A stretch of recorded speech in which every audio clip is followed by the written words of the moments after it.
This is the absolute best stretch for low back pain. If you're not doing it, then you're setting yourselves up for problems long term with chronic back pain problems. So we're gonna go specifically how to do it and why it's positive for you. Let's get into it. The world's greatest stretch is the absolute best stretch that you can be doing, and it's all about loosening up your hip flexors. The reason why that's important is because we sit for long periods of time. If you go back 10 years ago, 15, 20, and 50 years ago, we're gonna be sitting a hell of a lot more than we used to. So we wanna make sure that we're loosening up those positions that we're getting in. And so we've gotta do hip flexor stretches and hip flexor releases. We gotta loosen up the tissue, but then also we have to stretch it out. And what I see all the time when somebody comes into a hip flexor stretch is they're kicking back like this. Now, I'm getting a really good hip flexor stretch. My psoas muscle right here, it attaches to my lumbar spine. I'm getting all the way up, but I'm going into back extension. So I'm gonna cause some irritation in my low back because those facets press together. So what we're gonna talk about in this video is how do we stay in a neutral back position and then also get a really good hip flexor stretch.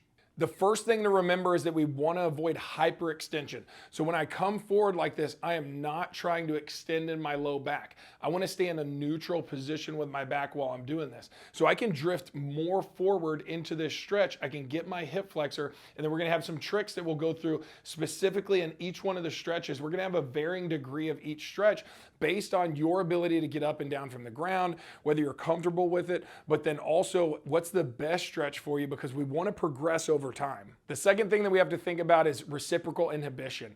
We want to fire a muscle on the back side. So if I flex my bicep as hard as I can, my tricep has to be loose. So if I want to loosen up my hip flexor, I want to fire up my glute. And if I'm focused on doing those things consistently in my stretches, I'm always firing a muscle, I'm always sparking a good positive muscle up, but then I'm also loosening up the muscle that's tight, which is potentially inhibiting it. Now, the first stretch that we want to do is a hip flexor stretch. It's part of the world's greatest stretch. It's a modified version where we're just leaning against a countertop or a bed. So when we do these, we're going to be doing 30-second holds. So what I'm going to do is just lean against the bed or the countertop, and I'm drifting forward into it. So I'm allowing my knee to come forward, and then I'm squeezing my back glute right here. So I'm feeling a small hip flexor stretch right there. But if I allow my arms to come down a little bit, I can drift further into it. I don't want to put pressure on my front knee. So I'm going to show you from this side right here. I'm drifting forward. I do not want to be in this position way in front and putting pressure on my knee. If I'm drifting forward and putting pressure on my knee right here, I'm going to cause some irritation right there. So I want to stay back. I'm going to put my foot forward, and then I'm pushing my butt back just a little bit more, my back foot going back, and then I'm squeezing my back glute, and my chest stays in line. I'm staying close to my thigh right here. So I'm squeezing that back glute. I'm doing this for 30 seconds. And then I'm gonna come up out of it using this leg to create that power to push me back up. And then I'm gonna switch, I'm gonna do it on the other side, and I'm drifting forward right here, keeping that knee behind my toes, the front knee, and I'm squeezing that back glute, and I'm allowing my chest to come down. I wanna be focused on not doing hyperextension like this. If I'm up like this, yeah, I'm gonna feel a bigger stretch, but I'm also gonna have the negative impact of putting pressure on my facets and causing irritation potentially to my nerve. Make sure you hit the subscribe button and the bell icon so you don't miss out on any of the content we're putting out. This is the stuff that works for our clients in the clinic consistently. They consistently get better. So make sure that you're getting that information. And if you're making comments, we're going to make videos about it. So get in there and make some comments. The second way that we do it is actually getting on the ground. So if you have trouble with your knees, stay in a standing position. But I can isolate my hips in this position. So I'm gonna get my foot forward, and then I'm gonna drift my knee into it, and I'm dropping down with my pelvis right here. So now I'm getting a good hip stretch. You notice that I'm not going into back extension. I'm still not doing this.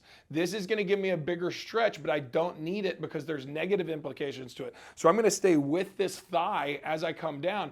Now I'm feeling a really good stretch on the front leg and the back leg. So I'm getting both sides, and I'm going to squeeze that back glute right here. I want to fire up my butt as much as I can. That's where you're going to feel a ton of this stretch, is squeezing that back glute and staying with this thigh. I'm going to do this for 30 seconds. I'm going to switch sides, and I'm going to do it twice. We're always going to switch sides, do it twice. We want to give the other side a little bit of a rest. Number 3 is our world's greatest stretch. It's static. This is the full thing, but it's static. We're staying in one place. So I'm coming forward like this. Now this takes pressure off of my knee right here, but I'm putting my hand down on my foot. I'm pushing this front leg forward, but it's not way in front of my toe. It can go a little bit in front of your toe, but not way in front of your toe. I'm squeezing that back glute right here, and I'm just staying in this one position. I'm holding this for 30 seconds and firing that back glute. And then I'm gonna go ahead and switch and come around to the other side. It's a little bit more difficult doing it here on the table, but we want you to have a good view of it. So I'm coming into this side. I can do the modified version coming through here, squeezing that back glute, or I can come up. This is the better way to do it, is to drift into that front leg and squeeze that back glute, holding it for 30 seconds. Now, once you get past that stage, you can do a rotation with it, because we want to work on our hip mobility, but we also want to work on our thoracic mobility. And that's what makes it the world's greatest stretch, is that we're getting thoracic mobility and hip mobility, which is going to protect our low back. So I'm coming right here. I'm squeezing for 5 seconds in this position, and then I'm going to rotate with my thumb up in the arm that is next to the knee that's forward. I'm going to rotate. I'm looking at that thumb, and I'm holding that for 5 seconds. And then I'm going to switch. I'm coming around the side, coming down, and then squeezing that back glute, and then rotating. So I hold it for 5 seconds, drifting into the front leg, squeezing the back glute. I'm thinking about those cues in my head consistently, and then I'm rotating for 5 seconds this way. This is a more active stretch. So as I'm coming into it, I want to squeeze that back glute for 5 seconds, and then I rotate and squeeze it for 5 seconds. We're going to do it on one side 3 times. So we're getting 10 seconds. It's a total of 30 seconds on one side, and then we'll switch. All of this is going to end up doing it for a full time of a minute, but we're doing it in different ways so we can be a little bit more mobile, but we're staying in one place. Okay, the best way to do the world's greatest stretch, this isn't imperative. You do not have to do it this way. The other ones are great, but we do want to progress over time, and depending on your mobility and your stability to fire those muscles will dictate how well you can do it and how much pressure you can put on all those joints. We're not trying to push it to the greatest extreme, but we want to push it up just a little bit. Functional capacity, we want to take it up just a little bit. So this is the world's greatest stretch, and this is dynamic, and if we can do it this way, then we want to do it consistently, and we'd be thinking about doing it each way for 6 steps, which is a full minute, right? So I'm coming right here, I come down into this hip, I put my hand down on this foot, I'm driving forward, I'm squeezing that back glute, I'm holding this for 5 seconds, and then I rotate, looking at that arm, looking at the thumb really for 5 seconds. And then when I come up, I'm using this glute to push me back up. I'm like a torpedo driving up. And then I'm gonna step forward the opposite direction, and I come right here, squeezing into that back glute, and I'm driving, squeezing the back glute, driving forward, and then I rotate, looking at that thumb for 5 seconds, and then I'm driving up like a torpedo. Now, if you're limited on space, then we want to just kind of turn back and forth, but it's a dynamic stretch. So I'm going to come down into it again. I'm squeezing that back glute, 5 seconds, and then rotating, holding it for 5 seconds. When I squeeze that back glute, it's stabilizing my pelvis and my lumbar spine. So I'm isolating that motion through my thoracic spine and through my hips. And I want to do it consistently. So we're going to do 6 steps. So that means we're doing 6 steps with each leg, doing a 5-second hold, and then we're coming up and looking at that thumb for 5 seconds. Now, this is the world's greatest stretch, so you have a ton of different variations right there. Make sure you refer back into the video. What are the exact cues in the way that we do it?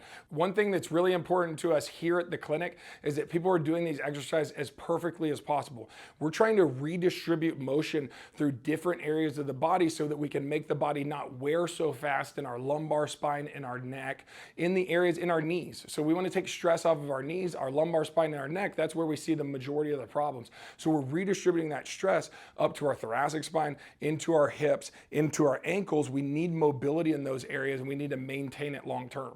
How do you work this into your routine? So after we do a little bit of a cardio warm up, we want to go through these stretches, and it does not matter what you're doing. If you're playing golf, then we do the world's greatest stretch before golf every time. All of our golfers do it, and we have a ton of success with them.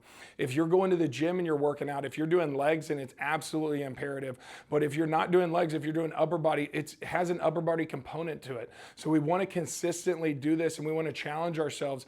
It's a workout to do the world's greatest stretch. And so if you're doing 6 steps on each side, that's a challenge. So, and when you're doing it, it's a very effective exercise, it's a very effective stretch. And if you can do it on a daily basis, you're going to be feeling great.